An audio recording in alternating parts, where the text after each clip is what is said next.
係我哋打壞後山啊！打壞後山啊！上一條片離開咗中山之後，我哋就揸車出發，揸咗個零鐘去到佛山。首先就去酒店放低啲嘢先。又係阿朵開箱啦！呢間阿朵都幾好㗎，我哋揀嗰個地點咧就喺祖廟附近，就算係市中心啦，出去玩方便啲啊嘛。一貫阿朵嘅風格啦，咁啊企企理理，四四正正，乾乾淨淨。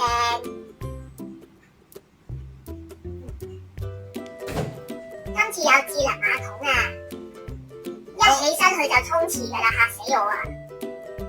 都係俾晒洗頭水、護髮素、沐浴露你啦。咁但係咧，今次一入門口右手邊就係嗰個洗手盆啦，冇咁好啊，我覺得。跟住就出車，我哋去祖廟嗰邊行下先。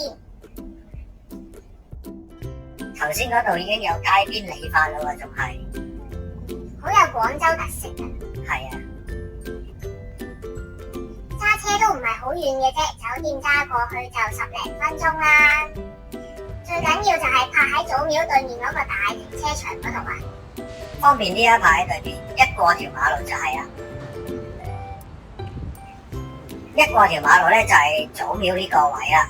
咁啊，一陣間會有個鏡頭咧影到對面嘅商店街咁樣嗰啲。喺商店街行入後邊咧，就係嗰個大笪地停車場啦，爛地嚟嘅，不過係。我哋就冇入到祖廟裏邊睇嘅，其實我哋嚟到都好晏噶啦，佢都閂門啦。就係呢個商店街嘅後邊啦，嗰個停車場。咁啊喺我覺得落翻佛山啊呢啲地方之後咧，咁就多車同多人好多啊，揸車就小心啲啊，都係。嗱，呢個路口，呢個過馬路嘅路口咧，其實就係停車場行過嚟嘅路口噶啦。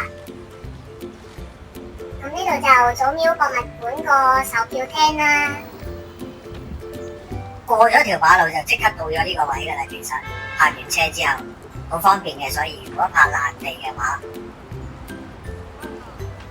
中意睇博物館嘅話就早啲嚟咯，早啲入去行下咯。我哋嚟到嗰陣時都係晏啊，咁所以就冇入到去咯。因為頭先喺中山揸落嚟都個幾鐘噶，慢慢揸。咁向前行就嚟到呢條飛鴻街啦，個名咁有型，梗係入去行下啦。好多小食檔口喺度嘅。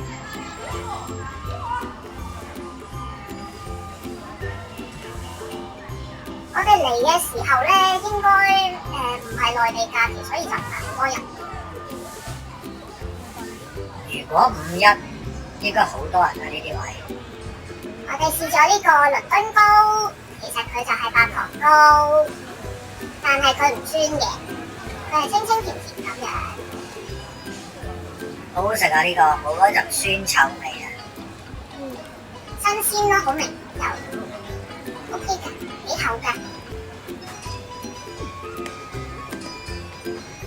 跟住就好多好多嘅小食。控制唔到佢。穿過咗飛鴻街就係嶺南天地啦。一入到嚟咧就見到好有文青 style 啊，好多嗰啲小檔攤，好文藝氣息嘅呢度，活化得好成功啦呢度，好多年輕人進駐咗喺度啦，咁同埋好適合一家大細嚟行街睇嘢啊，買下嘢啊。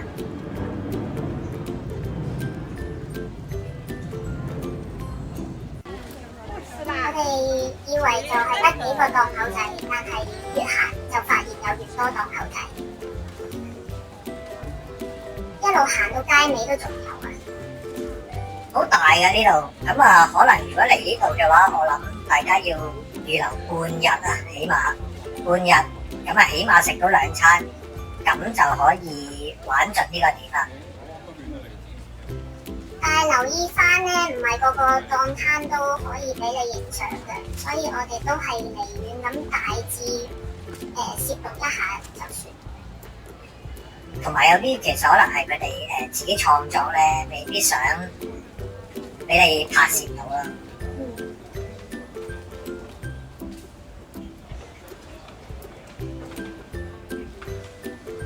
呢度都仲未完㗎，呢度只係開始嚟嘅啫，其實。其中一條街嚟嘅啫。行咗入一條好有特色嘅街啦，見到好多人盛裝打扮咁嚟影相。呢度真係古色古香啦，咁就，所以好多人咧係着咗嗰啲古裝啊嚟影相，影翻啲古典嘅相。呢度咧都係一個觀光點嚟嘅，就係紅雙喜嗰個香煙廠嘅老闆嘅別墅。呢個花嗰個位咧係間茶飲店嚟嘅。呢度都好多大品牌進駐咗，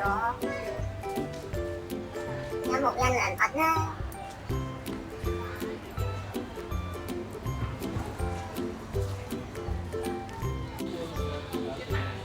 好多橫街窄巷咧都係好有特色嘅。如果係中意影相打卡嘅話咧，嚟呢度真係非常之適合啊！一樓啊，好多小店啦，跟住啲小店其實咧佈滿晒任何一個角落嘅。佢無論係你行東行左行右咁樣咧，咁佢都有呢啲小店。咁啊，每間小店有唔同嘅特色啦。好多自己手作仔啊！好靚嘅，其實呢度好有藝術氣息。你見其實都好多人，一家大細過嚟行，即係男男女女、老老幼幼，應該都總會揾到自己嘅心頭好啊！裝飾得好靚啦，同埋都呢間冇米粥，好似話係好出名，但係我哋唔知道。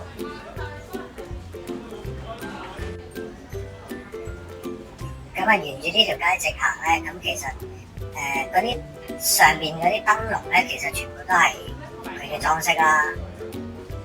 咁啊，就咁影落去啊，已經好靚啦，我覺得。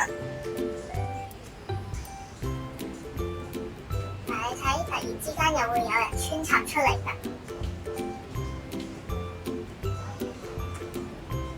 我唔覺得呢度有攻略行啦，亦都揾唔到攻略，因為太錯綜複雜啦，啲路左穿右插得好犀利。跟住嚟到呢個鋪頭咧，我係本身俾佢個窗吸引咗，之後俾佢陣香味又吸引咗。佢係賣一啲中藥啊、湯包啊咁樣嘅鋪頭，但係再行入啲咧，其實佢係煲緊豬腳薑。佢呢一間嘅名物應該係佢個豬腳薑，好香嘅個豬腳薑。開頭以為佢係賣嗰啲鹹濕嘢啦，但係點知原來咧係賣呢啲一包包嘅。咁穿翻出嚟之後咧，咁啊好多嗰啲 cosplay 人啦，咁就喺度影相，影完相就周圍行逛緊嘅。佢就喺呢個窿走出嚟㗎啦。我哋見好多大品牌嘅 Ray-Ban 都有。來雪的茶啦，呢啲就本地嘅手信店啦，又有啲香水鋪啦，佢哋自己調製嘅香水。呢間還可以，你唔中意佢啲味咧，佢仲有啲俾你自己DIY 調製都得。元景隆博物館呢個我估咧係佢個體驗店，即係喺呢度嘅體驗店嚟嘅。咁因為咧佢本身自己仲有另外一個位置咧，真係一個博物館嘅。咁我哋入咗去就拍少少嗰啲衫啊、服裝啊、漢服啊、旗袍啊咁樣，咁就冇影到相啦。但係佢入到最入咧，就有個位係你租借嗰啲旗袍或者漢服咧，可以去影相嘅。咁隔離咧就係呢個龍獅文創館啦，都係一間好有心思嘅博物館咁樣嘅嘢嚟嘅。咁啊，佢呢度特別嘅地方咧，就係佢係想你影相或者容許你影相啦。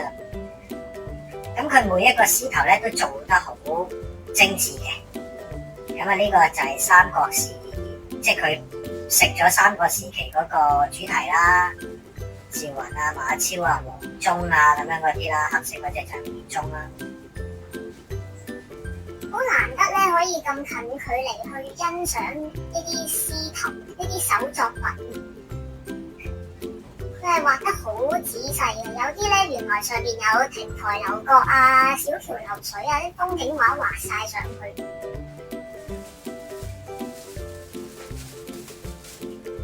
真係每一個都好靚。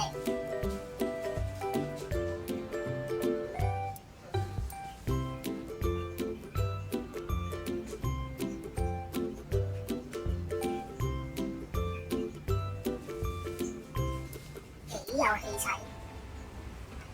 佢唔止一層嘅，佢再上多一層咧，仲有佢啲展品咧係關於一啲紙雕啊，佢用乜嘢嘅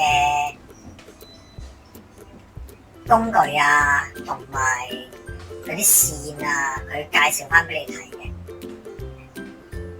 啱啱嗰啲迷你獅頭仔咧，我哋啱啱路過嗰啲咧，佢係可以買嘅，3000幾蚊一隻，好靚嘅。佢咁細隻咧，嗰隻眼咧都係可以斬嘅。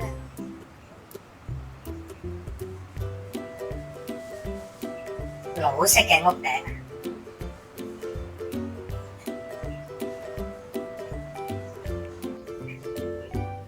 咁啊，12生肖啦，佢呢度就係12生肖嘅獅頭。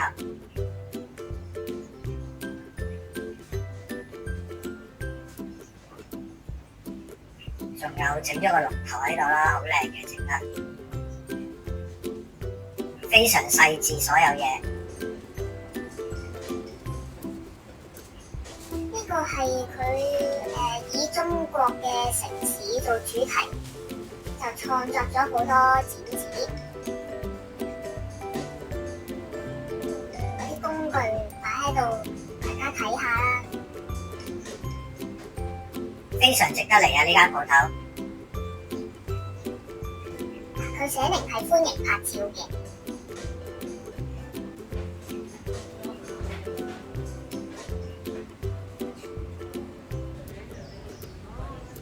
行翻出嚟又見到啲建築物，真係好有以前嗰啲味道啊！跟住呢塊石碑咧，佢就講翻原來呢一堆嘅店鋪咧，全部都係清代商鋪嚟嘅。清代已經喺度做生意啦，即係話，咁嗰啲一磚一瓦應該都係清代留落嚟噶啦。係啦，佢就前鋪後居，跟住我哋就見到李宗盛堂去旅行，搭車有搭船，好運啊！快成報濟園。好啦，而家佢已經變咗一間咖啡店啦。咁我哋嚟到寶濟園呢個大宅啦，咁其實入邊變咗做咖啡嘅，飲咖啡、鬼佬涼茶。行入去睇下，裝修得都幾靚喎。好多嗰啲手工製品啦，有啲杯杯碟碟賣翻俾你嘅。跟住佢又擺咗好多咖啡嘅生豆喺度，俾大家睇下。嚟自世界各地唔同嘅咖啡豆啦。佢都有啲係炒好咗嘅，咁啊袋起一袋袋，大家可以買。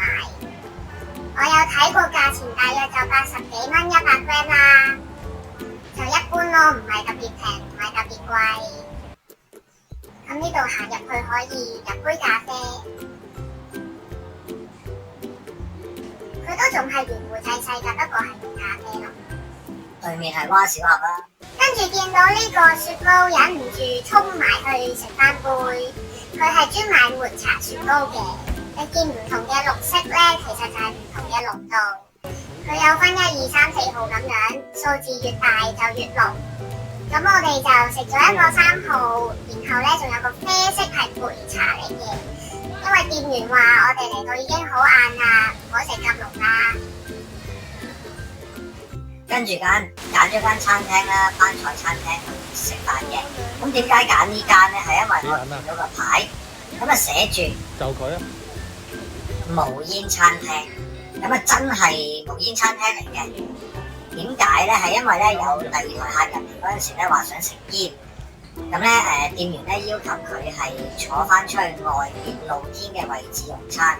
咁所以咧，我覺得呢間就比較好啦，因為有分吸煙區啦同非吸煙區啦，起碼咁啊比較進步。一家大細有老有嫩咧就好啲咯，嚟啲無煙餐廳。